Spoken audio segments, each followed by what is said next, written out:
கருப்பு படத்தோட ரிவ்யூவை தான் இப்போ நம்ம பார்க்க போகிறோம். எல்லாரும் மாதிரியும் நானுமே இந்த படத்தோட first day ticket booking open பண்ணும்போது திரும்பி கேன்சல் ஆகிடுமோன்ற பயத்தில் டிக்கெட் புக் பண்ணாமல் தான் வச்சுருந்தேன்.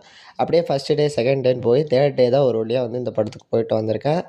அண்ட் எனக்கு இந்த படம் ரொம்பவே பிடிச்சிருந்தது. ஒரு நல்ல ஒரு என்டர்டெய்னராகவே அந்த படம் இருந்துச்சு. இந்த படத்தோட பாசிட்டிவ்ஸ்ன்னு எடுத்துக்கிட்டிங்கன்னா, சூர்யா சாரா இருக்கட்டும், ஆர்ஜே பாலாஜியோட டைரக்ஷனாக இருக்கட்டும், 32 மாதம் உட்காந்து எழுதுனேன் அப்படின்னு சொல்லி ஆர்ஜே பாலாஜி சொல்லியிருந்தாரு. இந்த படத்தோட ஃபர்ஸ்ட் ஹாஃபில் வர சில எலிவேஷன் சீன்ஸாக இருக்கட்டும், செகண்ட் ஹாஃபில் வர சில எலிவேஷன் சீன்ஸாக இருக்கட்டும், ஃபர்ஸ்ட் ஹாஃபில் நடக்கிற ட்ராமாஸாக இருக்கட்டும், எல்லாத்தையும் பார்க்கும்போதே தெரியுது இந்த படத்தில் எப்படி அவர் மெனக்கட்டு எழுதியிருக்காரு அப்படின்றத. அண்ட் இந்த படத்தோட விஷுவல்ஸ்க்கு இன்னொரு பெரிய அப்ரிசியேஷனே கொடுக்கலாம். ஜிகே விஷ்ணு ஒரு ப்ரில்லியண்ட்டான சினிமாட்டோகிராஃபியாக பண்ணியிருக்காரு இந்த படத்தில்.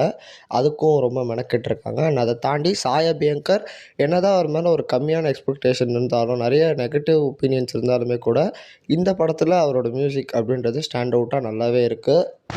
ஒரு செம ஃபஸ்ட் ஹாஃபும் அதுக்கேற்ற நல்ல பே ஆஃபும் இருக்கிற படம் தான் இந்த கருப்பு. அண்ட் அதனாலேயே இந்த படம் ஒரு பெரிய பிளாக் பஸ்டராக இருக்குன்னு தான் சொல்லணும். எனக்கு தெரிஞ்சு 3 டேஸ்லேயே இந்த படம் 100 க்ரோஸை கிராஸ் பண்ணிடுச்சு.